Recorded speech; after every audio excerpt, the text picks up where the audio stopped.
jour au lendemain, on ne peut pas s'improviser apiculteur, hein, parce que c'est vraiment au petit bonheur la chance. Hein.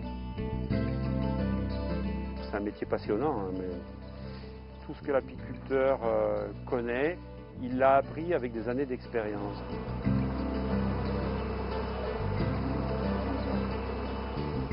L'apiculteur finalement intervient très peu, on vient que tous les 15 jours dans une colonie pour vérifier, on intervient très peu.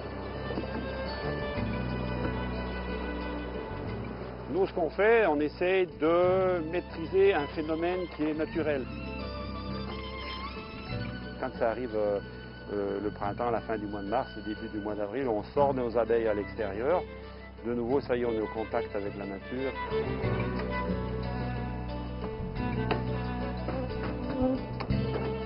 Mon bureau, c'est la nature.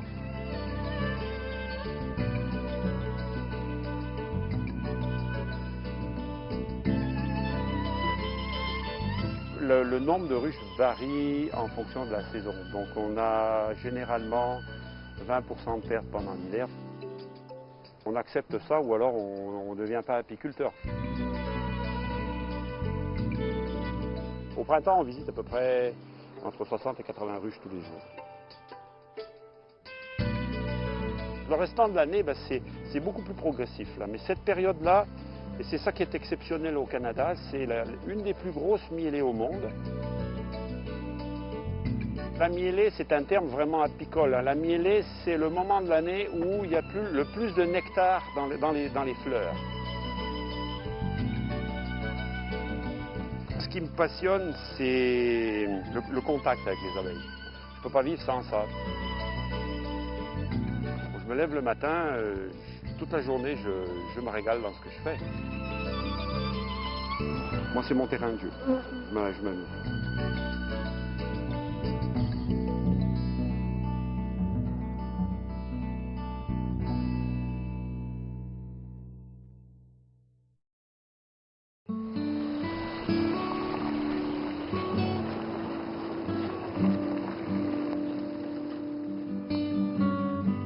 En surfant sur l'Internet, j'ai découvert qu'il y avait une ferme apicole à vendre au Manitoba et ici au Canada.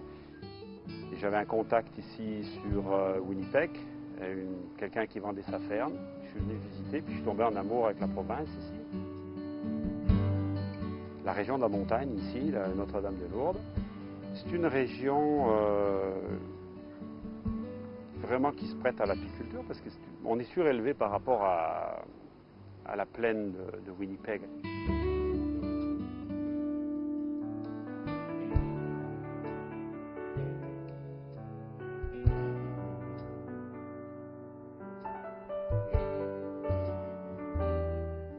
Au lieu de faire une saison de 2 mois, on a une saison qui dure pratiquement 3 mois. Et bien souvent, au début du mois d'octobre, on est toujours en train d'extraire du miel.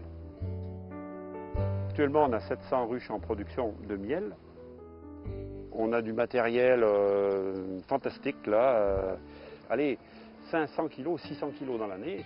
Puis il y en a d'autres qui vont récolter quoi, 30 kg. L'apiculteur ne peut rien faire, donc il récolte ce qu'il y a à récolter.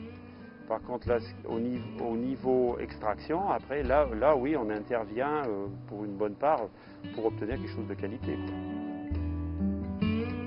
Mon miel préféré, c'est mon miel de sarrasin. Ça, c'est une spécialité qu'on a ici à Lourdes. Là.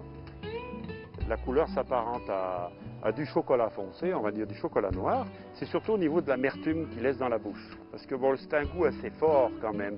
Mais les sensations que vous avez avec ce miel-là, vous ne les avez pas avec tous les miels. C'est très recherché au Canada et on a vraiment cette spécialité-là de faire du très bon miel de sarrasin. On offre toutes sortes de produits. Bon, le miel évidemment, donc ça c'est le numéro 1. On vend des gâteaux de miel avec les opercules de miel en même temps. On vend de la propolis, on vend de la cire, on fait des bougies, on fait tout ce qui se fait en apiculture sauf la gelée royale. C'est une partie de plaisir, hein. C'est une partie de plaisir.